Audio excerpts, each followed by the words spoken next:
Disclaimer: before I begin, everything I'm talking about will only cover the first 7 episodes of the anime that are already out, and any videos I reference of other YouTubers' opinions on it are not an attack.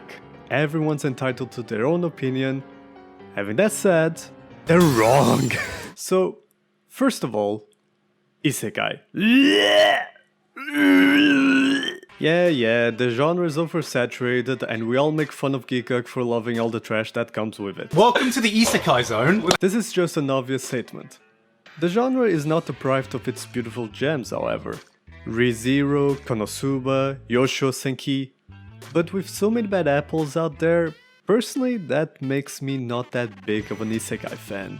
With every new season, it's safe to assume that like me or any other anime fan, you've probably developed a sixth sense that makes you think... yeah, I'll probably skip this one. So just like you, I saw the announcement for this partnership between DC and Wit Studio and thought to myself, oh, yeah, I'll probably skip this one. But after hearing that Mori Calliope, Hololive Myth Queen rapper, VTuber extraordinaire, was doing the ending song, and me being an enthusiastic fan of this Shinigami's past and current work, I sat down and watched Suicide Squad Isekai. Only to realize that simply because of the Isekai label, we didn't give enough credit to a good and possibly even great show.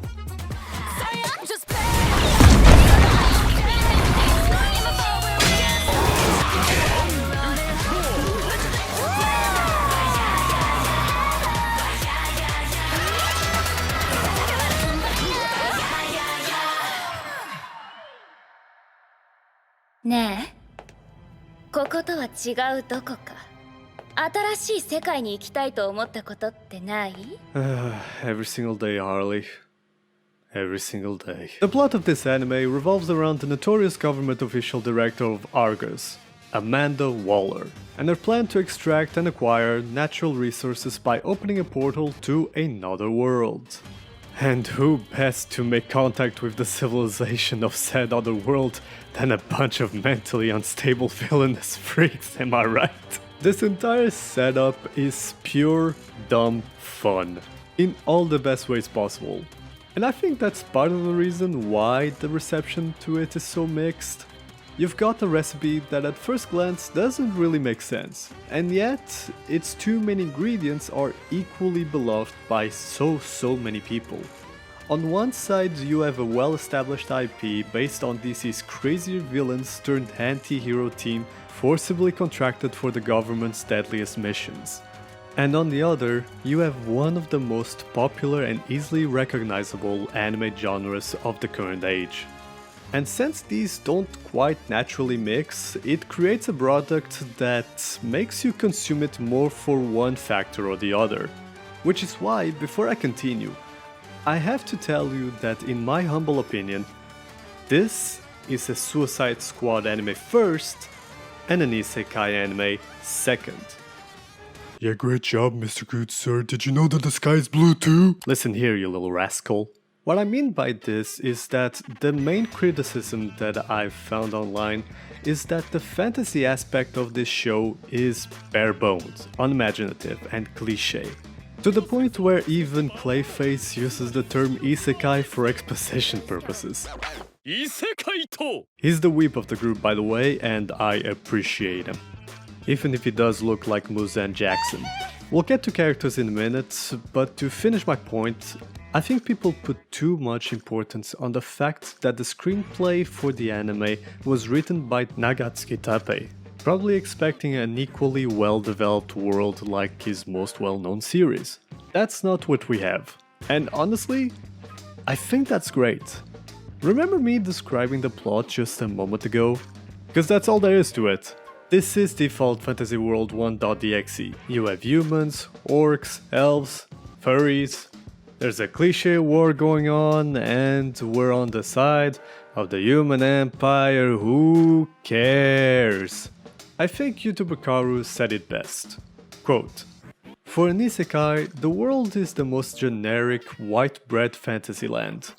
But I think that's a good thing, because you want them to be the focus of this show. Having a world full of random dumb shit would be too overwhelming in my opinion. And although I don't agree with everything he said on his own video, I think his opinion on this specific factor is not only correct, but this show's greatest strength. Because having such an easy world to understand lets our main cast of misfits absolutely shine. A big problem that comes with IP adaptation to different media is making the characters feel like their more popular counterparts. That's why you don't like the live-action Goku or the new Velma, because they're nothing like the characters you came to fall in love with. And this is why this anime works. Every character you already know, although slightly different in some ways, still feel as they should feel. Harley is still flirtatious, wacky, and mentally deranged. Deadshot is a loudmouth who's way too tired for this shit. Kingshark is a very hungry child, and Peacemaker is a badass soldier who makes me question my sexuality. Clayface is the most different iteration. As I said, he's kind of there to remind everyone that this is an isekai, but weirdly enough, I don't think this is a bad change. Because you see, I lied to you. This isn't a Suicide Squad anime first and an isekai second, but a comedy second, and only an isekai third. That's how you enjoy this show, by actually seeing it as what it truly is. We've come to a point in the anime community where a big portion of people believe that anything below an 8 out of 10 is considered bad and a waste of time. But in defense of 7 out of 10 anime out there, not everything has to be a philosophical masterpiece that leaves you in awe. Those are indeed great, but sometimes you just want to have fun. The constant bickering between characters, clayface miscommunication with the isekai inhabitants, the dancing prison takeover scene. This show is an acid trip, and you should be glad to be on the ride. The dichotomy between more serious scenes and comedic scenes allows you to not take the show too seriously, but keeps you engaged well enough for its narrative development. Not to discredit other people's opinions on this show, because after all, I'm only working with what I've got. My opinion could completely change depending on how the story goes, but I'm willing to bet that it won't. Because, once again, I must apologize for lying to you for the last time, because my true opinion is not that this is a Suicide Squad anime first, a comedy second, and an isekai third. I would drop all of these by one place, because with the release of episode 7, I think this is a Harley Quinn anime above all else. Hear me out.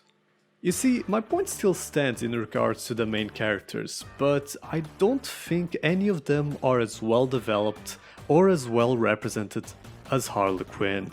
And my biggest worry for this show was, will the medium of anime be capable of doing this incredibly funny yet dark and complex character justice?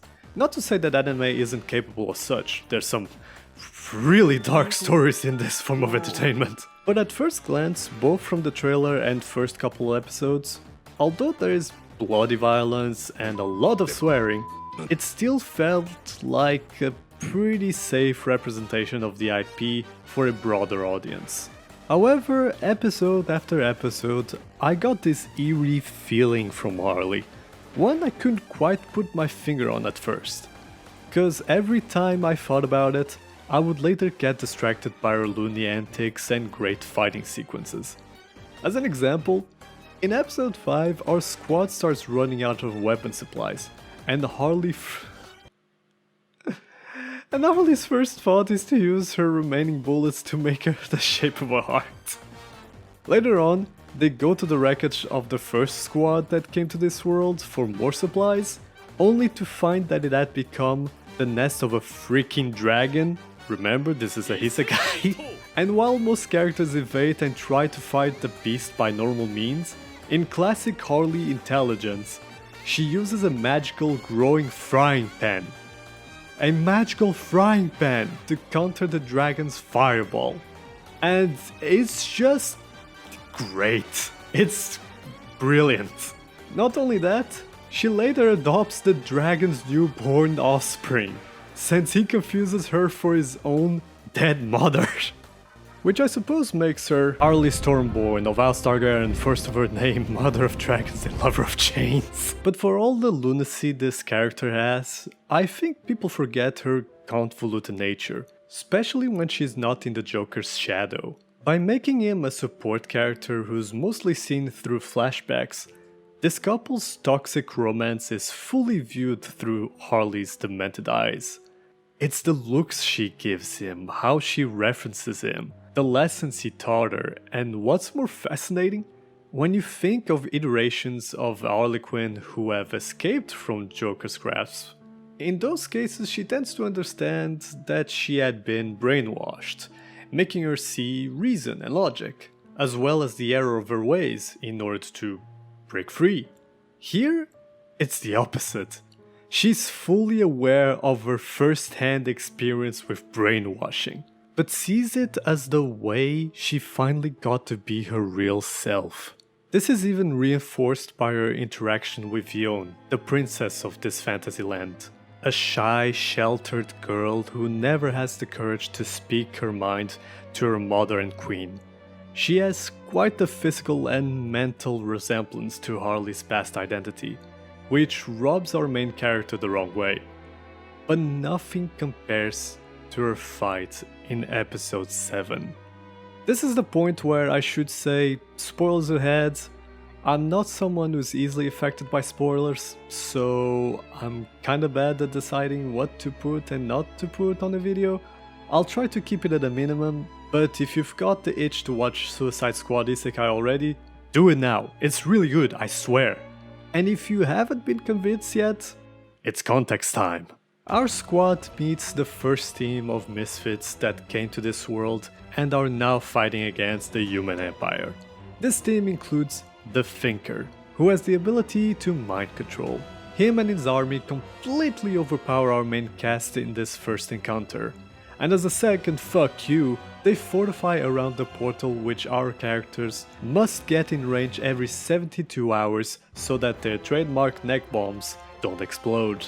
After devising a plan to distract the elf guards, Harley makes her way to the Thinker's special thinking room, and the fight is a banger. It's in scenes like these where you're reminded that this is the same studio behind the Attack on Titan, Spy Family and Ranking of Kings. The choreography, the fluid animation, all of it is a treat for the eyes. But more importantly is the way Harley beats him, which shows her to be far smarter and cunning that she lets herself to be known. You'd think a dumb crazy woman with a bat wouldn't be enough to beat a super genius who can read her every move. Harley is not that simple. She willingly lets herself get hit so she can land a blow that even he can't predict. No problem, he thinks. He can mind control her just like he does everyone else, right? A challenge that Harley accepts in a heartbeat, but not out of stupidity, but out of confidence in her own shattered mind. We're then shown the backstory we're all familiar with, that of poor Dr. Harley Quinzel, who fell madly in love with the Joker. One that ends with her death in a vat of acid, and her rebirth as Harley Quinn. And that is a memory of a mind that even a super genius mind controller has no power over.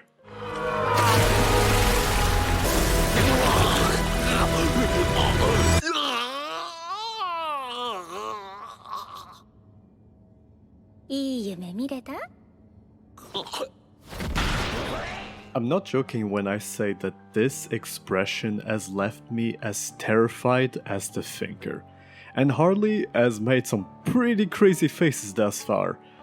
But it's in this scene that you finally understand the crumbs of foreshadowing, showing that, paradoxically, she is just as sane as she is insane.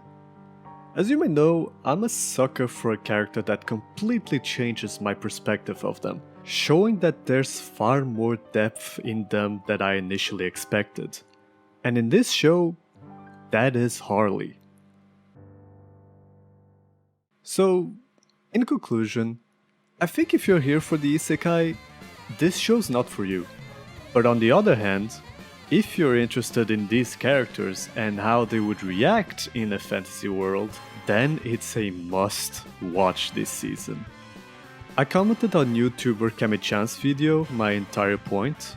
His video was actually the one that made me give my own take on this anime, so if you want to check out the other opinion, I fully recommend his video. Thank you so much for watching. If you've reached the end, you're my favorite person. Please do subscribe, like, and comment on the video. Answering you all is my favorite thing to do. As always, I truly hope you're taking care of yourselves.